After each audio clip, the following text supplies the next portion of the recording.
ఈ రాష్ట్ర ప్రయోజనాల కోసం, ఈ రాష్ట్ర భవిష్యత్తు కోసం మన యువకారటం లోకేష్ బాబు గారు పాదయాత్ర చేస్తే ఏ విధంగా అడ్డుకోవాలని చూశాడో, మరి తర్వాత అన్నిటిని కూడా అధిగమిస్తే ఆ పాదయాత్ర ఏ విధంగా ప్రభంజనం సృష్టించిందో మనం చూసాం.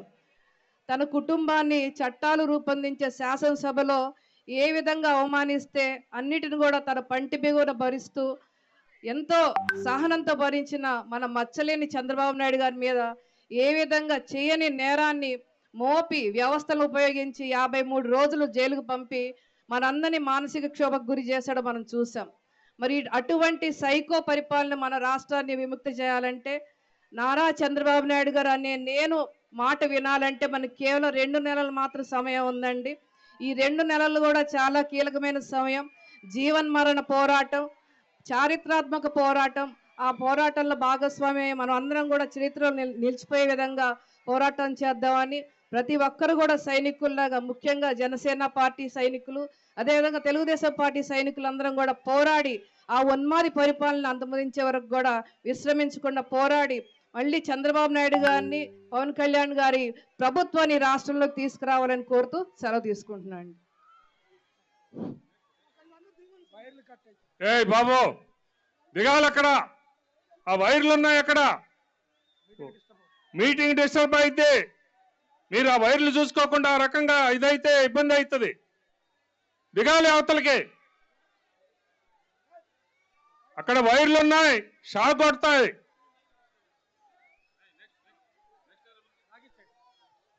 తర్వాత మాజీ శాసనసభ్యులు విజయవాడ వెస్ట్ జలీల్ ఖాన్ గారిని మాట్లాడవలసిందిగా కోరుతున్నారు.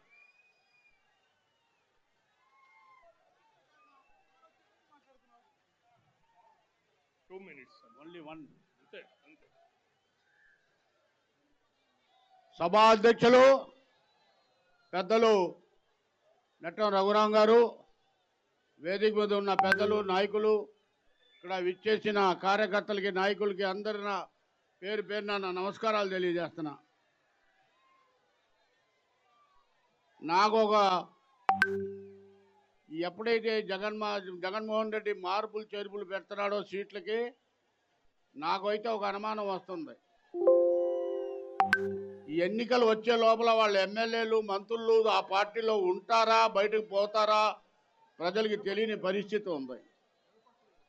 కాబట్టి జగన్మోహన్ రెడ్డి తన కాళ్ళ మీద గొడ్డలి తనే కొట్టుకున్నాడు.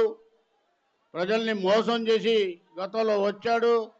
వాళ్ళ ఎమ్మెల్యేలు కానీ, మంత్రులు కానీ గాలిలో గెలిచిన వాళ్ళు తప్ప వాళ్ళకి నియోజకవర్గాల్లో పెద్ద పట్టున్న వాళ్ళు కాదు. అయినప్పటికీ కూడా ఇవాళ చంద్రబాబు గారు ప్రజలు కోరుకుంటున్నారు కావాలని. ఆయన మరి రాష్ట్రాన్ని పాలించాలని స్వచ్ఛంగా ప్రజలు కోరుకుంటున్నారు. కాబట్టి మహానుభావుడు చంద్రబాబు గారు ఎక్కడికి వెళ్ళినా వేల లక్షల మంది ఆయనకి ఆదరిస్తున్నారు, స్వాగతం పలుకుతున్నారు.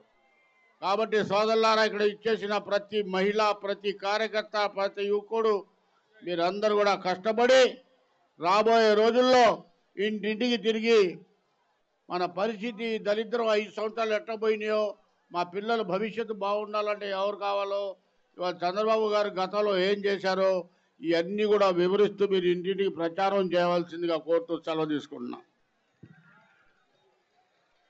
తర్వాత బాబు అక్కడ వినపట్టలేదా? మైకులు ఆగిపోయినాయి, మీరు తొక్కితే వైర్లు తొక్కితే మైకులు ఆగిపోయినాయి, అటు వినపట్టలేదు. మీరు తొలగాలి అక్కడి నుంచి.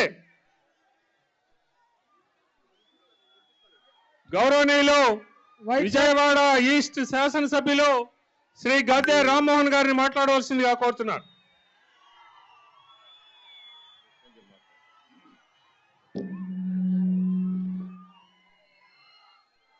సభకి నమస్కారం. వేదిక మీద ఉన్న పెద్దలు, ఈ కార్యక్రమాన్ని చేసిన ఎన్టీ రామారావు గారి కుటుంబ సభ్యులు, మనందరం కూడా నందమూరి తారక రామారావు గారి కుటుంబ సభ్యులు, తెలుగుదేశం పార్టీ కుటుంబ సభ్యులు అందరికీ మరొకసారి నమస్కారం తెలియజేస్తూ,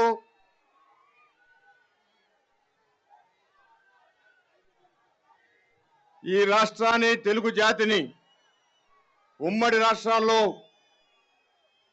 ఒక తండ్రిలాగా ఈ రాష్ట్రంలో ఉన్న యువత భవిష్యత్తుని కాపాడిన వ్యక్తి నారా చంద్రబాబు నాయుడు గారు. నారా చంద్రబాబు నాయుడు గారు ఈ తెలుగు జాతి పిల్లలు రాష్ట్రాల్లోనే కాదు, మన ప్రియతమ నేత చంద్రబాబు నాయుడు గారు రేపటి ఆంధ్రప్రదేశ్ భవిష్యత్తుకి గ్యారంటీ ఇస్తూ మన అందరి ముందుకి గ్యారంటీ ఇస్తూ ఒప్పంద పట్టానికి వస్తా ఉన్నారు. మన ప్రియతమ నేత నారా చంద్రబాబు నాయుడు గారు ఏం చేశారు? వేదిక మీదకి వస్తా ఉన్నారు. వచ్చారో వారికి స్వాగతాన్ని తెలియజేయండి. వేలాదిగా తరలి వచ్చినటువంటి ఈ యొక్క తిరువూరు నియోజకవర్గం ఎన్టీఆర్ జిల్లా తెలుగుదేశం పార్టీ జనసేన శ్రేణులందరూ స్వాగతాన్ని ఇవ్వండి ప్రియతమ నేత చంద్రబాబు నాయుడు గారు.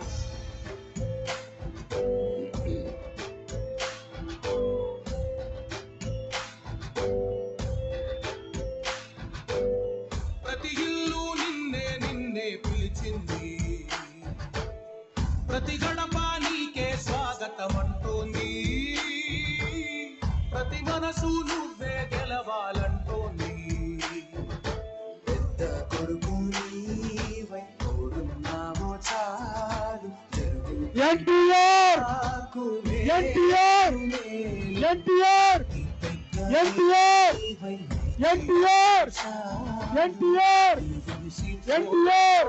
రాష్ట్రమంతటా శాంతి కాంతి సంతోషాలు.